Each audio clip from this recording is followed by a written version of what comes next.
del año hasta los 87 años son 374 mujeres y 430 hombres, y tenemos 691 costarricenses y 113 extranjeros. También tenemos 14 transportistas a los que no se les autorizó el ingreso a Costa Rica por tener resultado positivo en la prueba COVID-19. Se contabilizan casos positivos en 68 cantones.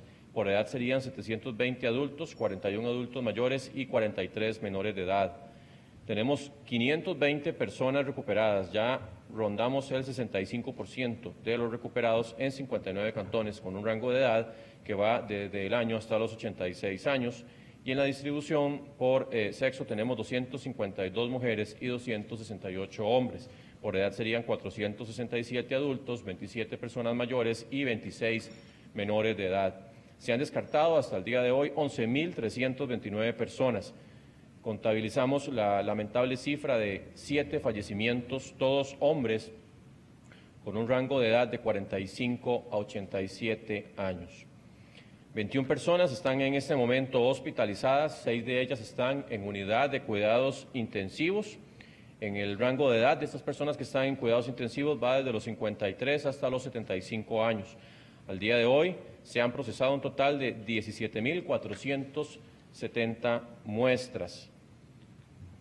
Como habíamos indicado el día de ayer, parte del retomar las actividades y que haya más personas que se están movilizando hacia sitios públicos y actividades de diferente índole, se ha considerado la recomendación del uso de la mascarilla, de los protectores faciales para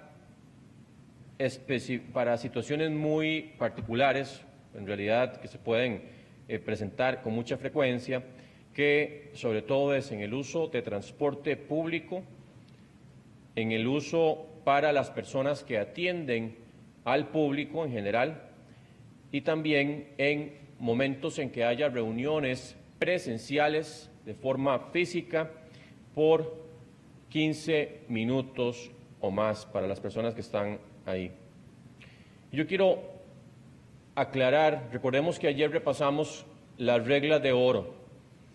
Esas reglas de oro que nos hablan de que si alguien está enfermo con gripe o resfrío no debe salir, se habla de que tenemos que, antes de tocarnos la cara, lavarnos las manos y, por ejemplo, el asunto de la burbuja social, de cómo movilizarnos, igualmente del asunto de si van a estornudar o toser, que apliquen el protocolo del estornudo, que ya lo conocemos abiertamente, y mantener la distancia del 1.8 metros entre burbuja social.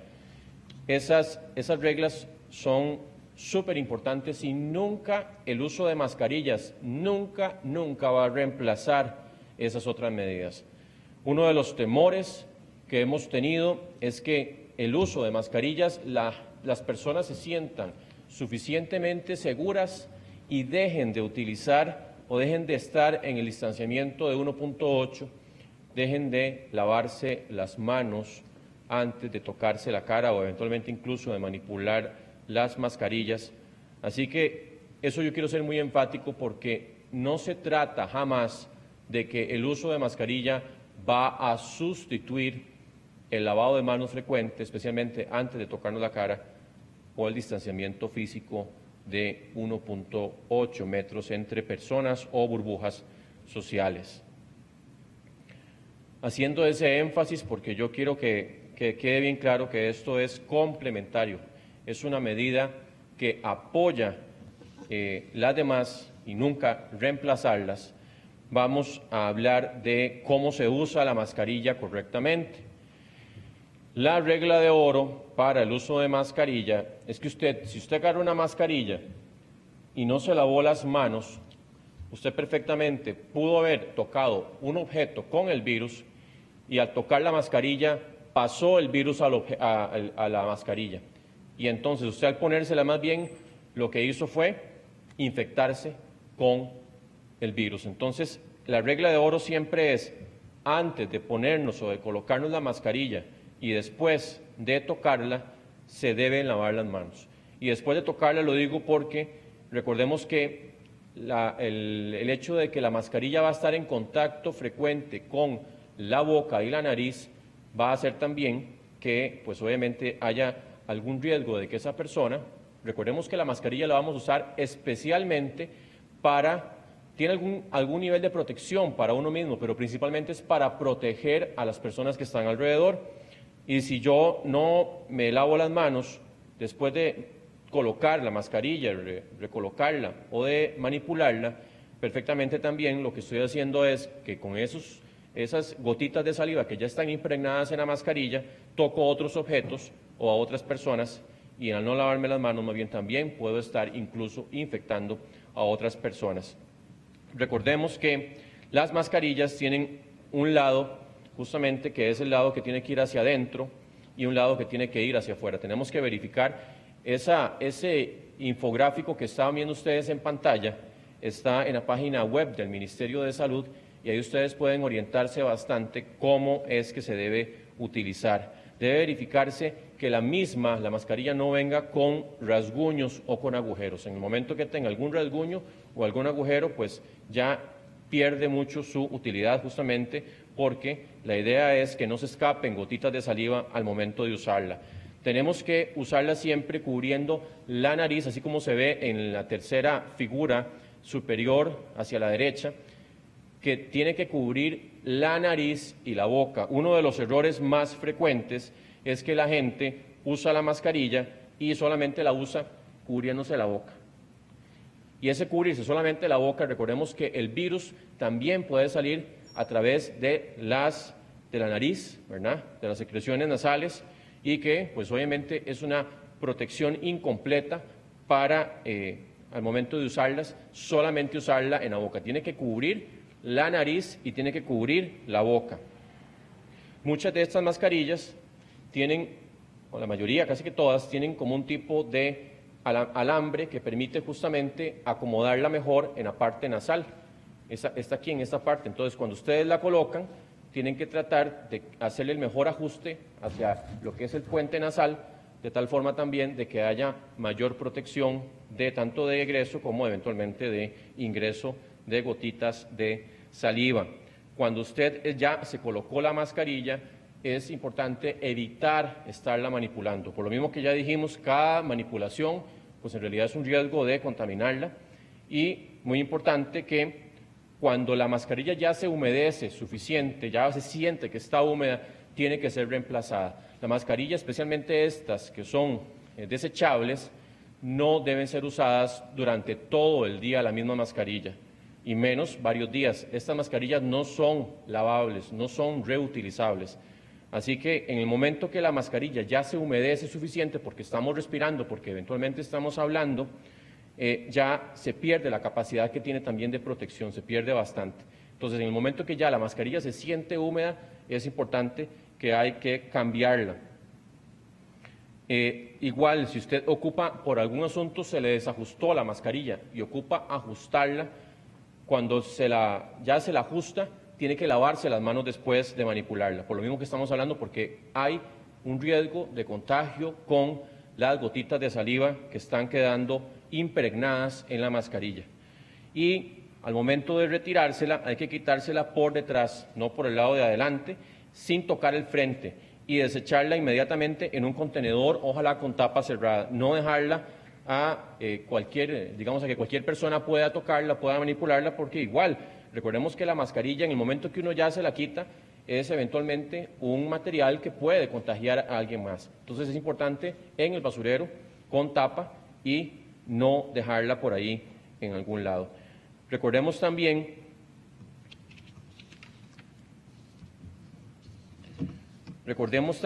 que, o más bien vamos a decir, porque eso no lo hemos dicho antes, que no se recomienda el uso de mascarillas en niños menores de 2 años, porque ellos pues obviamente no saben cómo usarla bien, cómo ajustarla mejor, se la van a quitar, se la van a estar poniendo, más bien no es recomendable. Para personas que tengan problemas respiratorios, una persona que tenga un problema de asma, un problema de respiración, como por ejemplo una enfermedad pulmonar obstructiva, en donde ya más bien el hecho de tener una barrera física le dificulta aún más la respiración. Entonces, en esos casos no se recomienda. Igualmente, personas que no perdieron el grado de conciencia, están inconscientes, o que tengan algún grado de discapacidad o de capacidad más bien disminuida, que haga que más bien ocupen algún tipo de asistencia para poder quitársela. Y recordemos que en algún momento de posible dificultad respiratoria por la misma uso de la mascarilla, hay que removerla rápidamente. Hay personas que ocupan asistencia para hacer eso y esas personas no deberían estar usando la mascarilla. Ahora vamos a hablar de la calidad de estas mascarillas. ¿Cómo verificar que una mascarilla quirúrgica reúna ciertos requisitos mínimos de calidad? La mascarilla tiene que tener varias capas. Hay mascarillas que, por ejemplo, esta, uno ve fácilmente que tiene una capa visible, que es esta azul, y otra capa blanca, pero sin embargo, muchas de esas tienen todavía una capa en medio de. Si se nota fácilmente que lo que tiene es una única capa, el nivel de protección es muy bajo y en realidad no está brindando mayor beneficio. Incluso si se abre, uno puede observar, como indicaba, incluso a trasluz, ver las posibles capas o incluso tratar de tocarla para ver el grosor y se ve ahí un poquito el asunto de las capas. Incluso una buena mascarilla no debe dejar pasar el aire o incluso la luz con facilidad. Usted puede ver aquí un poquito, yo le estoy viendo contraluz y puedo ver un poco de nivel de luz, pero no a nivel de que ya yo pueda ver fácilmente, por ejemplo, el sol, ¿verdad? Si la estoy viendo, sino que yo siempre tapo un poquito. Y la otra cosa muy importante es que si yo la tengo puesta y trato de soplar a través de ella, yo no siento el aire que está pasando. Eso significa que tiene un buen nivel de filtro. También es importante, si usted quiere verificar que verdaderamente funcione, que no deja pasar el agua a través de ella. Usted puede vertir un poquito de agua y justamente el agua escurre, porque si el agua completamente se queda impregnada y traspasó, pues es una mascarilla que, imagínense si una gotita no es que le va a echar un montón de agua, pero una gotita que usted se la pone, simula eventualmente una gotita de tos o de saliva o de estornudo, y si la gotita fácilmente traspasó al otro lado, significa que la mascarilla no tiene una utilidad. Recordemos que el uso de mascarillas quirúrgicas como esta, eventualmente, y los respiradores tipo N95, o las que usan en Europa, que son los FFP2 o 1, son recomendados para principalmente personal que trabaja en los servicios de salud. Y en ese caso, los N95, o esos que tienen ya un filtro, una protección superior, que sobre todo es una protección de ingreso, no tanto de egreso, cuando me refiero a ingreso es de la persona evitar más bien infectarse, son recomendadas para procedimientos. Esas N95 o esas que tienen un grado parecido a la N95 son para procedimientos que tienen un riesgo incrementado de exposición a los fluidos o secreciones del paciente infectado.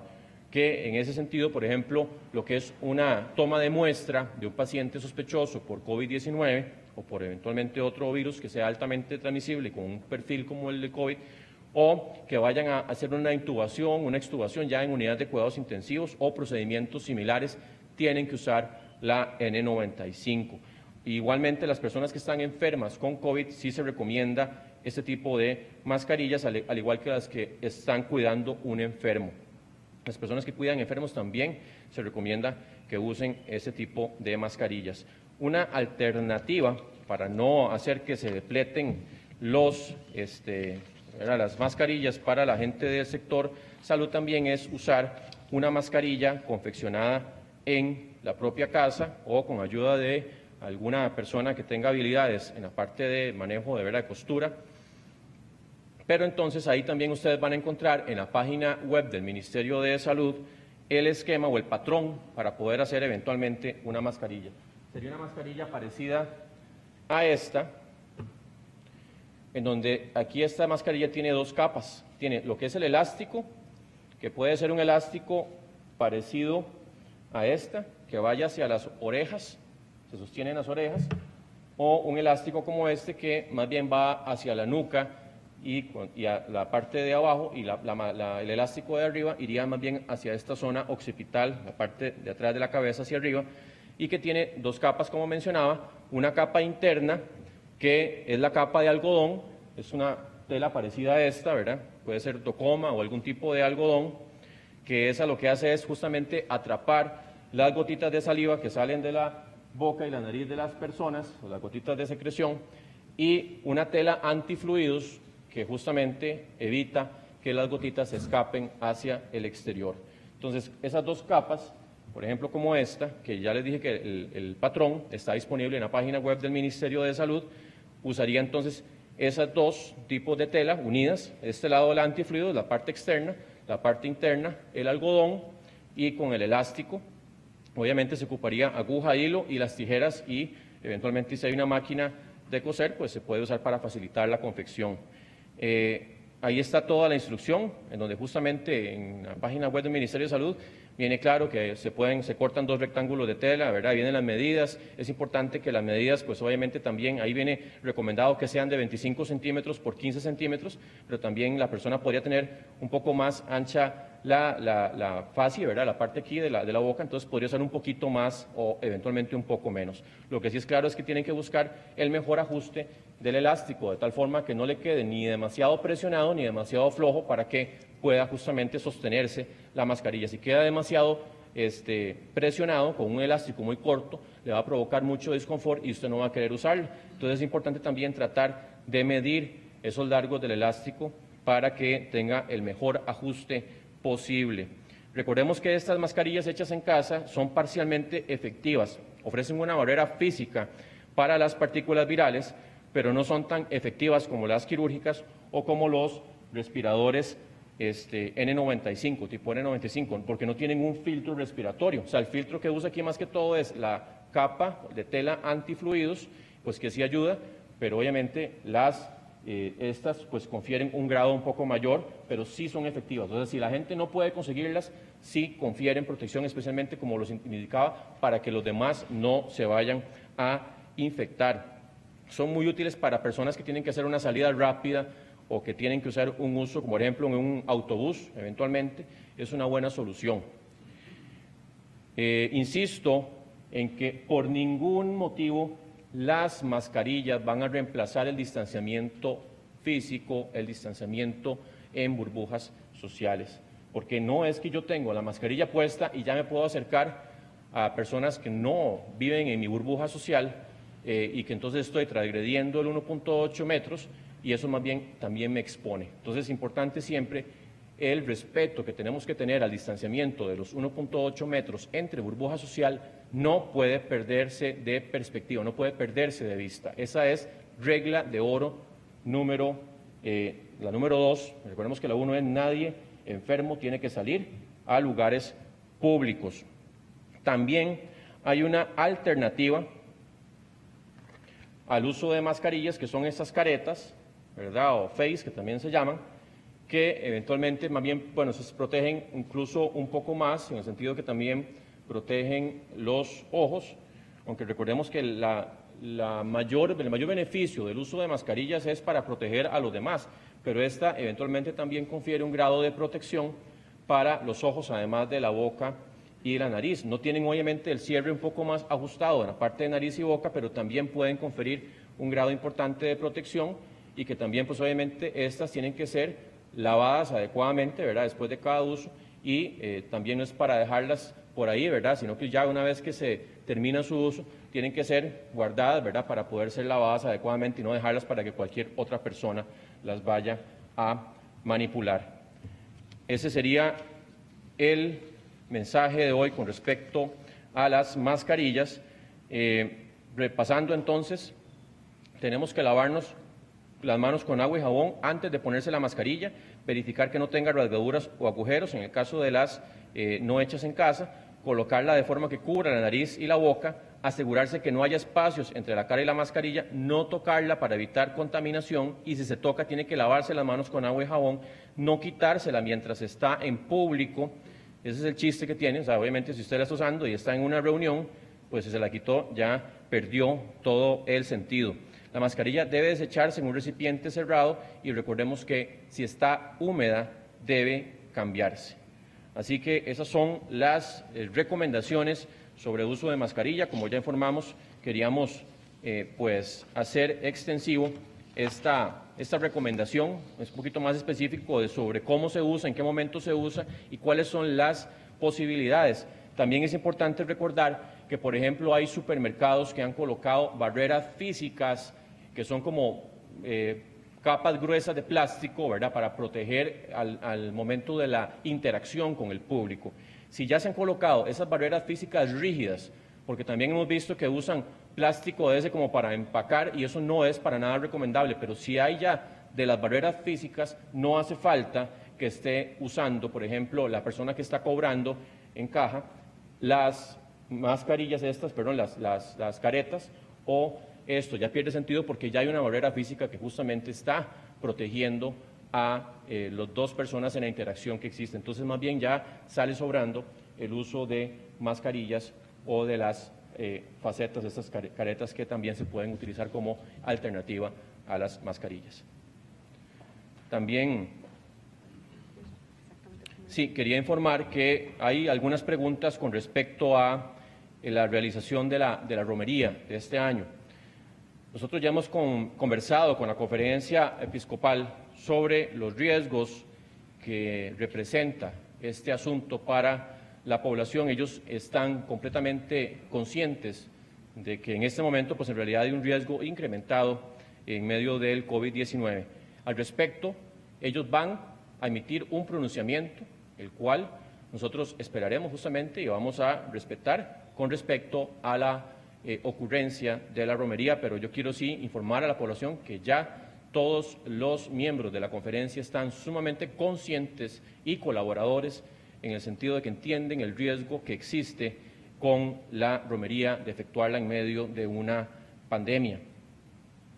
Además, también quería aprovechar el día de hoy, es el Día de los Profesionales en Enfermería, y yo pues no puedo dejar de aprovechar este espacio para felicitarlos a todos y todas la labor que hacen.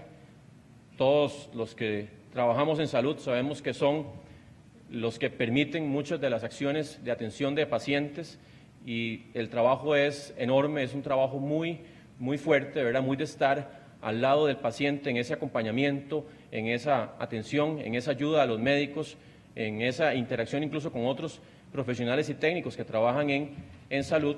Así que yo no quería dejar de aprovechar para felicitarlos por su día. Espero que siempre se les reconozca mucho su trabajo porque es de mucho sacrificio, es de mucho valor y son un componente importantísimo de ese ejército en salud que tenemos todos y todas en Costa Rica. Así que feliz día y muchas gracias.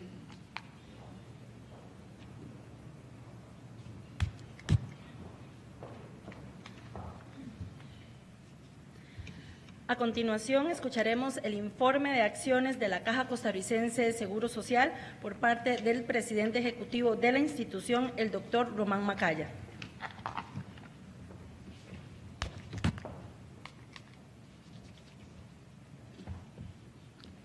Muy buenas tardes. Quisiera empezar esta intervención haciendo un reconocimiento a todos los enfermeros, enfermeras y auxiliares de enfermería en nuestro país. Hoy, 12 de mayo, es el Día Internacional de Enfermería. Hoy se cumplen 200 años del nacimiento de la enfermera Florence Nightingale, una enfermera ejemplar cuya vida y cuya historia es muy relevante al día de hoy y lo que estamos viviendo. Ella promovió la limpieza de manos y también el mejoramiento de las condiciones ambientales, y eso llevó a una reducción muy importante en la mortalidad de soldados hospitalizados que venían de la guerra de Crimea, de 1853 a 1856.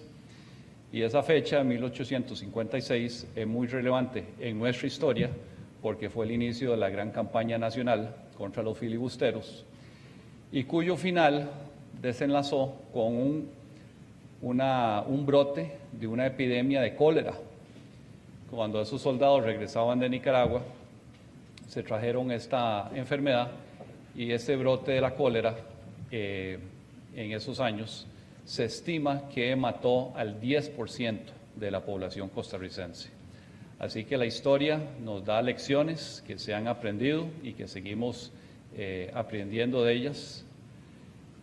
Así que felicitamos a todos los enfermeros, enfermeras y auxiliares de enfermería en este día tan especial y en estos días tan difíciles en los cuales ustedes son la primera línea de contención de esta enfermedad y son los que están al lado de los pacientes 24/7. Muchas gracias por su dedicación. Quisiera seguir con el tema de las ambulancias de la Caja. La Caja ha iniciado la adaptación y mejora de 104 unidades de ambulancias para dotarlas de equipo y de una configuración apta para el traslado de pacientes COVID-19. Estas adaptaciones incluyen las barreras físicas entre el conductor y el área de atención del paciente para aislar al conductor del virus. También dotarlas de conexiones eléctricas de voltaje de 120 voltios para poder conectar toda clase de equipo de respiración mecánica y otros equipos que se requieren para la atención de estos pacientes, y también dotar estas ambulancias de tanques de oxígeno suficientemente, de una capacidad suficiente para el traslado con oxígeno de las zonas más remotas del país. Ya se han adaptado 38 ambulancias y esperamos estar adaptando 20 ambulancias por semana hasta completar la tarea de esas 104 adaptaciones. Estas ambulancias le quedan a la Caja, no es que solo se pueden utilizar para pacientes COVID-19, se pueden usar para pacientes quemados, pacientes infartados, accidentados de infecciones severas y de infartos o sangrados en el cerebro, entre otras enfermedades. El costo de estas adaptaciones para el total es un costo de 58.690.000 colones. Es una contratación directa que fue aprobada por la Contraloría General de la República para este fin. Tercer tema que quisiera abordar es un ejemplo de la mística de los trabajadores de la Caja. Y en este caso quiero resaltar la mística de los trabajadores del Hospital Geriátrico y de Gerontología. Desde el lunes de esta semana, personal de ese hospital ha estado produciendo caretas faciales. Y cuando digo produciendo, lo están produciendo personal de todo perfil, en su tiempo libre, están trayendo y comprando por cuenta propia los materiales para esta producción y hasta compraron una máquina para hacer ciertos cortes de estas caretas faciales. El propósito es proteger tanto a los pacientes, que todos, como sabemos, son adultos mayores en ese centro, como los visitantes o los acompañantes que vienen con ellos, sea en una consulta externa, se le da una careta al paciente y a su acompañante, el miembro de la familia normalmente, o cuando son pacientes internados, se le da una careta al paciente internado cuando le viene a visitar un visitante y al visitante también se le da esa careta. Es de nuevo un ejemplo de esta mística, ya se han producido más de 450 de estas caretas y felicitamos a nuestro personal del Hospital Blanco Cervantes por esta lección en civismo y en entrega a nuestros usuarios que va más allá de la atención directa de su salud. El cuarto tema que quisiera abordar es una felicitación al equipo de SEACO. El equipo de SEACO, que es el que atiende exclusivamente pacientes COVID-19, no se encarga solo de la atención en ese centro hospitalario, sino que se encarga de todos los traslados que tienen que ver con este tipo de pacientes. Ya el equipo ha coordinado el traslado de 31 pacientes COVID-19 y también es el equipo que se encarga del muestreo en el aeropuerto Juan Santamaría de todos los vuelos que llegan al país. Esto es una logística que no es sencilla. Por ejemplo, tenemos hoy un vuelo que viene de España, viene con 290 personas entre pasajeros y tripulación. A todos se les va a hacer ese muestreo y se tiene que hacer de una forma muy coordinada y con un protocolo de seguridad muy alto. Se espera que se complete ese muestreo de todas esas 290 personas cuando aterrice ese avión en más o menos 3 horas a 3 horas y media. Pero ese equipo es indispensable como una barrera de contención e identificación de los casos positivos importados. Así que felicitamos al equipo de SEACO por ese gran trabajo que están realizando.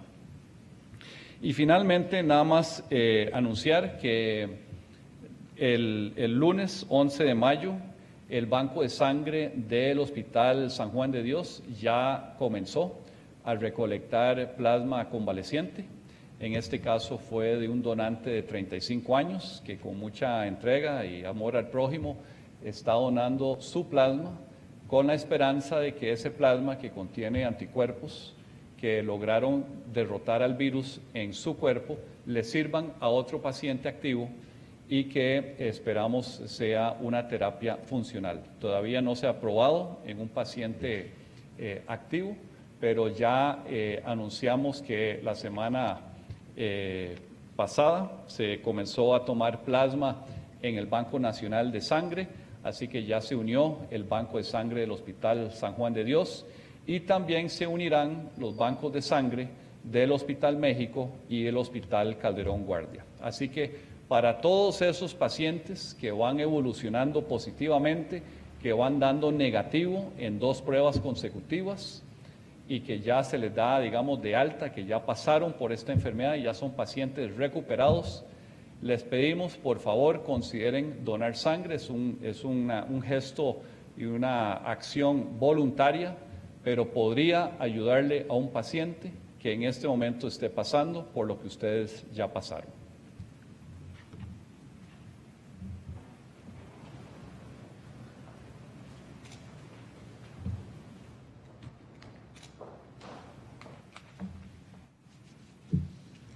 A continuación, el ministro de Relaciones Exteriores y Culto, el señor Rodolfo Solano, ofrecerá un balance sobre el trabajo realizado por la Cancillería ante la emergencia del COVID-19.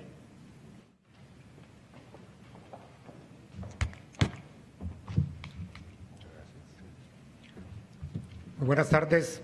Quisiera brevemente referirme a 4 universos que la Cancillería ha desplegado a partir de la declaratoria de emergencia de esta pandemia.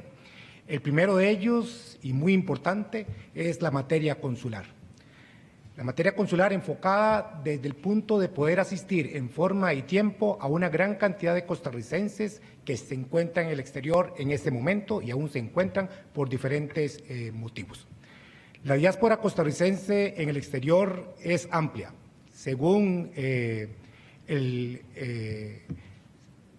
registro consular, puede superar más de los 64,000 costarricenses en el exterior, pero estudios de organizaciones internacionales y propias pueden referirnos a que la población costarricense del exterior puede superar los 100,000 costarricenses. De ahí la importancia de desplegar una acción para asistir a esos costarricenses y poderlos repatriar a Costa Rica. Este proceso ha involucrado 161 operaciones aeronáuticas, 161 vuelos que requieren una logística muy particular, no solamente desde el punto de vista operativo, sino también de cómo ubicar a los costarricenses, concentrarlos en un espacio determinado para poder llevarlos al aeropuerto en destinos que también están experimentando situaciones restrictivas de desplazamiento y de seguridad sanitarias importantes en todo el mundo. Al día de hoy, 1,963 costarricenses han regresado y tenemos en espera de poder repatriar en los próximos días a un grupo cercano a los 700 costarricenses. Dicho sea de paso, como lo mencionaba el doctor Macaya, la noche de hoy estará arribando un vuelo procedente de Madrid. En ese vuelo vienen costarricenses provenientes de 17 diferentes países. Y eso es una muestra clara de la logística que hay que desplegar, y yo quisiera en esta oportunidad agradecer al personal del Servicio Exterior costarricense, a esos que están tal vez en una línea muy visible, pero que a pesar de las circunstancias que están viviendo en sus diferentes destinos, han logrado articular esfuerzos con otras instituciones, como es la Dirección General de Migración y Extranjería, y en especial un agradecimiento a la Dirección General de Aviación Civil, al personal administrativo y aeronáutico, porque es gracias a un trabajo en equipo que se han logrado atender a este grupo de costarricenses. Tenemos también una feliz iniciativa bajo un esquema de alianza público-privada que se ha estado generando en coordinación con AmCham y la Asociación de Empresarios para el Desarrollo para recaudar recursos que nos puedan ayudar a aquellos costarricenses en situación económica que no les permite a ellos adquirir un tiquete. Esa es una iniciativa que celebro, que es una muestra clara de los principios que nosotros hemos manifestado de cómo se debe enfrentar la pandemia, con unidad nacional y con solidaridad. Otro segundo elemento que quisiera compartir con todas y todos ustedes es la mesa de trabajo en materia de cooperación internacional. La Cancillería, como rectora de las negociaciones de cooperación internacional hacia el exterior, ha iniciado procesos en más de 50 diferentes instancias que al día de hoy nos han permitido recaudar cerca de $6 millones en asistencia financiera y también en equipos que han sido trasladados a la Comisión Nacional de Emergencias para su oportuna utilización. Y finalmente, es importante señalar también que se encontraba un grupo importante de extranjeros en Costa Rica, que también es nuestra obligación darles colaboración y asistencia, y hemos logrado también asistir a cerca de 4.900 extranjeros para que puedan regresar a sus destinos. Para la Cancillería de la República es fundamental decir que cada persona cuenta, cada costarricense cuenta, y para el Servicio Exterior de Costa Rica, nuestra gente, hoy y mañana, seguirá siendo una prioridad.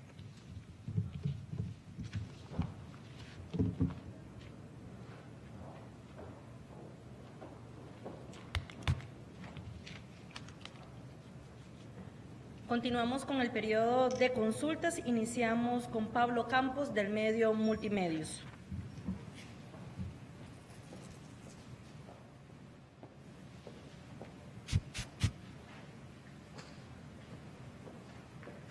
Muy buenas tardes para los tres. Mis consultas son para el doctor Daniel Salas. Don Daniel, en estadísticas mundiales se indica que prácticamente 8 de cada 10 pacientes son asintomáticos, pacientes del COVID-19.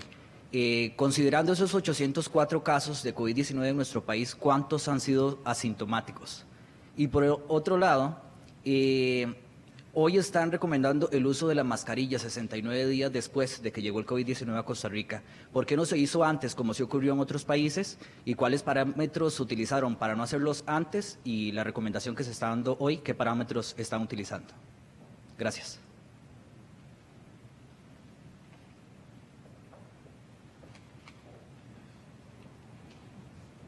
Sí, con respecto al porcentaje de asintomáticos, recordemos que la vigilancia, tenemos diferentes tipos de vigilancia. Está la vigilancia que es por definición de caso, en donde tenemos la posibilidad de captar de dos formas personas asintomáticas. Una es cuando alguien ha regresado del exterior, no ha manifestado síntomas, pero sí, digamos, tenemos una persona cercana, un contacto cercano, que unos 14 días después de que ese repatriado, eventualmente en este caso, haya regresado, manifieste síntomas. Entonces, inmediatamente el nexo que uno sospecha, en ese caso, sería esa persona que regresó de un país donde posiblemente haya mucho más circulación. Ese es uno de los casos. Otro es el caso de los pacientes con anosmia, que esa es la pérdida del olfato o eventualmente del gusto, que sabemos que eso se presenta entre un 30 a un 60%, ya eso lo hemos comunicado, y cualquier persona que no tenga una enfermedad crónica, rinítica, ¿verdad? Digamos, o a nivel de la nariz, que tenga una pérdida del olfato, esas personas inmediatamente consultan y se les hace también la prueba. Además, recordemos que nosotros hacemos vigilancias complementarias, que es la vigilancia Centinela, en la cual hemos fortalecido en 14 diferentes puntos del país, más 4 sitios que envían todas las infecciones respiratorias agudas graves. En esos 14 puntos hemos aumentado de 5 a 15 la capacidad de muestreo, y ahí captamos personas que pueden tener síntomas muy leves, que tal vez no califican como un caso sospechoso, pero que ahí también se pueden calificar. Tenemos también la vigilancia en casos, digamos, de posibles brotes, como lo que ocurrió en Carlos María Ulloa o cualquier amago de un brote en un call center, por ejemplo, donde se muestrea absolutamente personas con síntomas y sin síntomas que hayan tenido contacto cercano. y eso nos permite también ampliar la capacidad de captación. También tenemos una vigilancia que es específica para zonas de riesgo, que son principalmente zonas con una densidad poblacional alta o que tengan un asunto interfronterizo importante en el asunto del tránsito de personas, que también ahí estamos muestreando personas con síntomas y personas sin síntomas. Ahí tenemos aproximadamente, menos de 20 centros, son 33 centros, ya me acuerdo, son 33 centros que están en diferentes partes del país y que ahí hacemos todas las semanas un muestreo que alcanza casi los 1.000 muestras por semana y que ahí contemplamos también personas sin síntomas. Además de eso, ya estamos considerando también el muestreo a nivel comunitario que hemos estado trabajando, por eso lo vamos a comunicar posteriormente, en aguas residuales donde se puede hacer, que también hay posibilidad de captar circulación por medio de esa vigilancia. Esas las tenemos implementando y las demás todo está implementado. Esta otra sería en el caso de que ya podamos implementar un plan estructurado bien claro donde vamos a seguir muestreando. Recordemos también que en el caso de los transportistas estamos haciendo, y de los repatriados, estamos haciendo pruebas a personas con síntomas o sin síntomas y justamente nos ha permitido captar una cantidad importante de casos. Así que conjugando todas esas vigilancias podemos hacer una aproximación, además de lo que yo indicaba, una índice de positividad que significa de todos los casos que uno capta, de los que pasan a muestra, cuántos están saliendo positivos. Si yo tengo 100, me salen 40 positivos, eso me indica que la cantidad de asintomáticos está multiplicada en todo el país. En este caso, el índice de positividad ha estado por debajo en las últimas semanas del 10%. Eso indica en realidad que la cantidad de personas sin síntomas también anda en realidad en cifras bastante bajas. Pero sabemos que, por eso es que estamos recomendando, y voy a la segunda pregunta, ¿por qué es que estamos recomendando hasta este momento y no antes el uso de cubrebocas? En Costa Rica no se ha instaurado la transmisión comunitaria, no ha habido transmisión de tal forma que nos desborde los servicios de salud. Hemos tenido, sí, en algún momento 15 personas internadas en unidades de cuidados intensivos, por ahí anduvo el máximo. Puede ser que si no nos comportamos adecuadamente y ahora que estamos permitiendo que haya mayor circulación, recordemos que desde un inicio nosotros empezamos a restringir muchas de las actividades y en este momento que progresivamente vamos a irnos, espero, acostumbrando a una sociedad muy diferente, entonces ya estamos recomendando en ir a las calles otra vez, a los lugares públicos, en ciertas situaciones. No es que tampoco la gente tenga que andar con esta mascarilla o con este tipo de face todo el tiempo. Simplemente los tiene que usar en los momentos si lo tiene, ¿verdad? Bien, porque también es una recomendación, pero una recomendación con bastante sentido desde el punto de vista que es sobre todo para proteger a los que están alrededor, no tanto para proteger el ingreso, porque ya dijimos que para proteger el ingreso ya es otro tipo de filtros que obviamente cuesta mucho conseguirlos y que de todos modos no se recomiendan, en ningún momento se ha recomendado para la población en general. Entonces, por eso justamente es que cambian las características, porque en ese momento ya estamos permitiendo que la sociedad retome muchas de las actividades, va a haber más circulación de personas, va a haber más interacciones con posibles, eventualmente, casos, y lo que queremos es minimizar y no perder eso que hemos cuidado tanto y que lo hemos ido logrando, de no saturar los servicios de salud. Entonces, en este momento que vamos a hacer ese cambio, ocupamos también un cambio eventualmente en el comportamiento y que yo indico es complementario. También yo no quiero en ningún momento, y lo insisto, que el uso de algo como esto vaya a olvidársela a la gente que el distanciamiento de 1.8 metros y que el no tocarse la cara, si no se ha lavado las manos, es muchísimo más importante que el uso de esto. Si no se nos olvida eso y eventualmente podemos complementarlo con el uso de este tipo de equipo de protección, podemos lograr que el país se mantenga en esa ruta, que estoy seguro que todos estamos orgullosos hasta cierto punto de que hemos logrado no tener un despeñadero de casos y de eventualmente fallecimientos como lo han tenido otros países y que incluso han llegado a puntos muy cercanos a Costa Rica, que han sido casos exitosos, que han dicho, ese país es un modelo. Y en el momento de que la gente no tuvo presente que sí, la pandemia sigue, que la pandemia no se ha terminado y que empiezan a retomar actividades, es cuando podemos tener esos traspiés y tener una situación crítica. Continuamos con Valeria Navas del medio ameliarueda.com.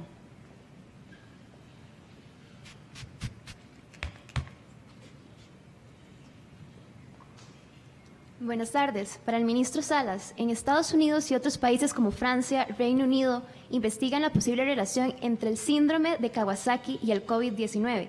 el gobernador de Nueva York expresó su preocupación por el fallecimiento de 2 niños y un adolescente con síntomas similares a la enfermedad de Kawasaki y a un shock tóxico que dieron positivo en las pruebas de COVID-19. En Costa Rica hay 42 menores que han dado positivo. ¿Se ha detectado en el país si alguno de esos menores ha presentado una inflación relacionada con ese síndrome?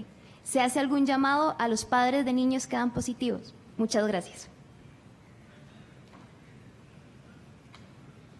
Sí, recordemos que nuestro sistema de vigilancia, pues en realidad, y de diagnóstico, permite eventualmente detectar si hay un aumento sensible en enfermedades que son en realidad poco frecuentes, como el síndrome de Kawasaki.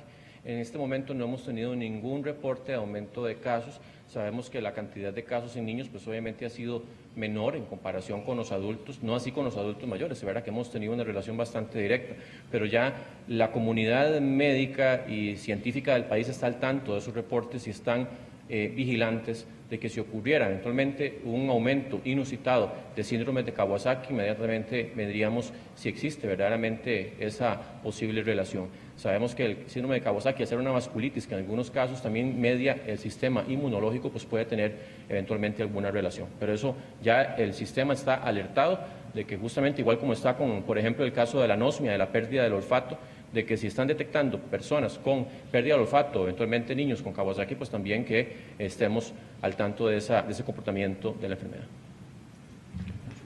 Continuamos con las consultas de los colegas que nos envían las consultas. Para el ministro Salas nos consulta el SINART. Los hoteles en este momento tienen el aval para abrir a partir del 16 de mayo. ¿Pueden usar piscinas y áreas comunes? Sí, los hoteles lo que pueden usar siempre al 50%, sí pueden usar piscinas, eventualmente restaurantes, pueden estar abiertos, pero al 50%, siempre guardando la distancia del 1.8 de metros entre las burbujas sociales. Lo que no pueden tener abierto es lo que permanece cerrado, ya dijimos que va a permanecer cerrado hasta muy avanzada la pandemia, por ejemplo, lo que son discotecas, lo que son bares o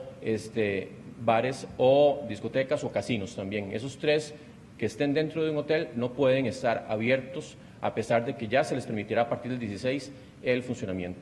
Doctor Salas nos consulta el coronadeño.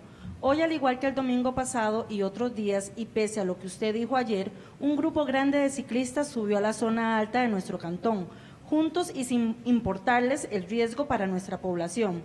¿No hay una forma legal que puedan utilizar nuestras autoridades para impedir que estos grupos de irresponsables atenten contra la salud pública?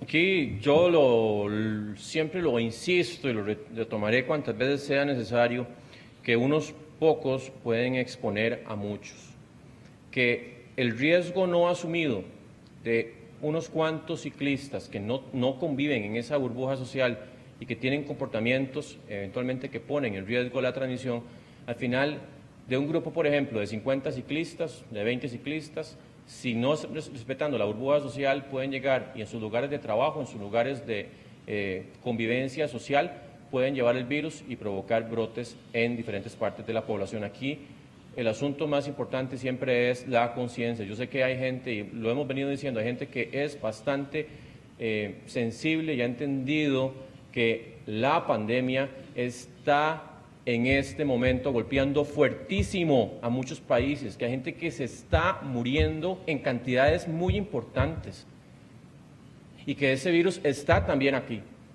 y que se nos puede descompensar la situación en cualquier momento si no hacemos el resguardo de las medidas que hemos venido diciendo. Y esto no es una broma, no estamos aquí jugando del casita. Es un virus que mata y que si se nos sale de control va a matar muchos costarricenses. Así que este asunto de retomar las medidas con rigurosidad, de atender las burbujas sociales, de lavarse las manos antes de tocarse la cara, no es algo que yo me paro aquí a decir porque simplemente yo quiero meter miedo a la población. Es porque está pasando. Vecinos países, lugares en Europa que en este momento hay familias que están muy tristes porque se les han muerto un montón de personas. Y eso es lo que no queremos en Costa Rica. No lo queremos. Así que yo creo que aquí, de verdad, Yo sé que nos interesa mucho retomar la vida como siempre la hemos tenido y relacionarnos con la gente como siempre lo hemos hecho, pero es un sacrificio muy grande que lo hacemos por todos y todas. Por favor, comportémonos a la altura de lo que tenemos hoy, una pandemia que no es que ocurre todos los años. Es una pandemia sin precedentes, es un momento histórico y que yo, por favor, llamo a la población a que nos comportemos como debe ser para no llevar a Costa Rica a un escenario que nadie quiere. Yo estoy seguro que ninguno, ni esos ciclistas que andan ahí, quieren ver familiares que al final enfermen gravemente y que tengan que ir a un hospital y que no tengan la posibilidad de que se les dé la atención que requieren. Doctor Salas, el diario Extra y CR hoy consultan sobre los transportistas. Cadexco ha pedido un protocolo de cómo actuar con la mercancía si sale positivo un transportista. El Ministerio de Salud ha valorado o trabaja en la elaboración de alguna guía para ese sector y que no se pierdan las mercancías. Y si nos podría detallar la visita del doctor Marín en la frontera con Nicaragua. Sí, el doctor Marín básicamente lo que andaba haciendo era revisando todos los flujos, los espacios donde se pueden manejar los diferentes casos, revisando los tiempos, por ejemplo, de espera y aplicación de las entrevistas, de la toma de muestra. Obviamente es un trabajo conjunto que se ha venido haciendo con apoyo de la Caja Costarricense de Seguro Social, con apoyo de la Comisión Nacional de Emergencias, con apoyo de la Dirección Nacional de Migración y Extranjería, con apoyo en este momento también de COMEX y de la Cancillería también y de las diferentes instancias que tienen que ver con el asunto de transportistas y el tema también eventualmente migratorio. Así que es un manejo integral que le estamos dando y ya estamos trabajando justamente, ya lo hemos indicado, en cómo podemos optimizar, cómo podemos encontrar la mejor solución que exponga menos la eventual transmisión del virus en ese sector, que es muy importante para la economía, pero que también recordemos que la consigna en este momento sigue siendo la salud de Costa Rica, la salud de todos ustedes que están viendo esa transmisión. La Voz de América para el canciller Solano. ¿Qué acercamientos han hecho Costa Rica con Nicaragua para controlar brotes en la frontera de forma bilateral y más allá del Zika?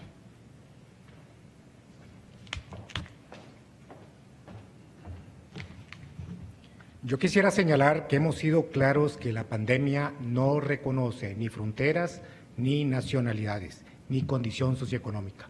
Sobre esos principios es que el Gobierno de la República promovió desde hace 2 meses una primera reacción regional, una conferencia virtual de los jefes de gobierno de los países miembros del sistema de la integración centroamericana que derivó en una segunda reunión de los cancilleres que aprobamos el plan integral para atender esta pandemia.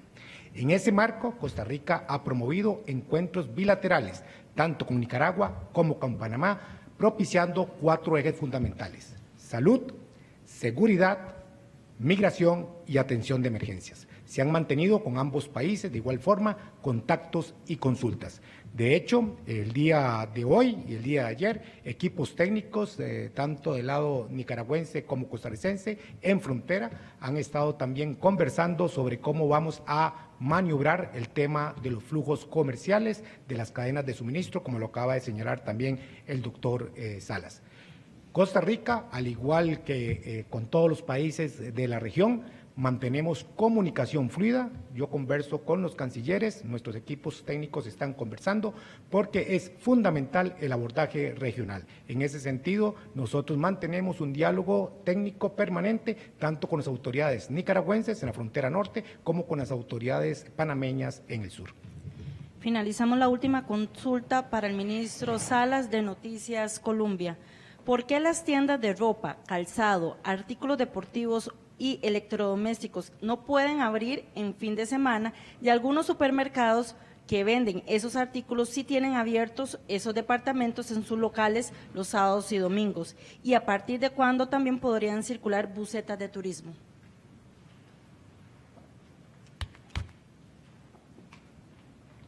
Con respecto a las busetas de turismo, en el primer bloque, que iría a partir del 16 de mayo, se extiende por 15 días, todavía no se les estaría permitiendo el funcionamiento. Eso estaríamos trabajando con la ministra de Turismo en un protocolo muy específico, muy riguroso, con un aforo disminuido para eventualmente permitir el funcionamiento en las siguientes semanas. Y la otra pregunta es, ya hemos dicho, bueno, si las tiendas en general se les va a permitir funcionar en fin de semana a partir del tercer bloque de apertura. en este momento ya tienen un beneficio adicional entre semana, que es que justamente se está extendiendo a 10 de la noche su funcionamiento, eventualmente para que puedan también incrementar sus compras. Ya hemos dicho que supermercados general, porque recordemos que los supermercados son un sitio de abasto para insumos muy importantes, pues han mantenido su operación con regularidad y en ese sentido pues así se mantendrá hasta que logremos alcanzar esa fase para el caso de las tiendas, que ya podrán hacer una apertura mucho más generalizada. Recordemos incluso que las tiendas, pues las cantidades que se manejan, incluso que muchas están también en centros comerciales, incrementan también el conglomerado de personas y tenemos que todavía ser cautelosos para ver cómo se comporta la curva y eventualmente poder hacer una habilitación posterior.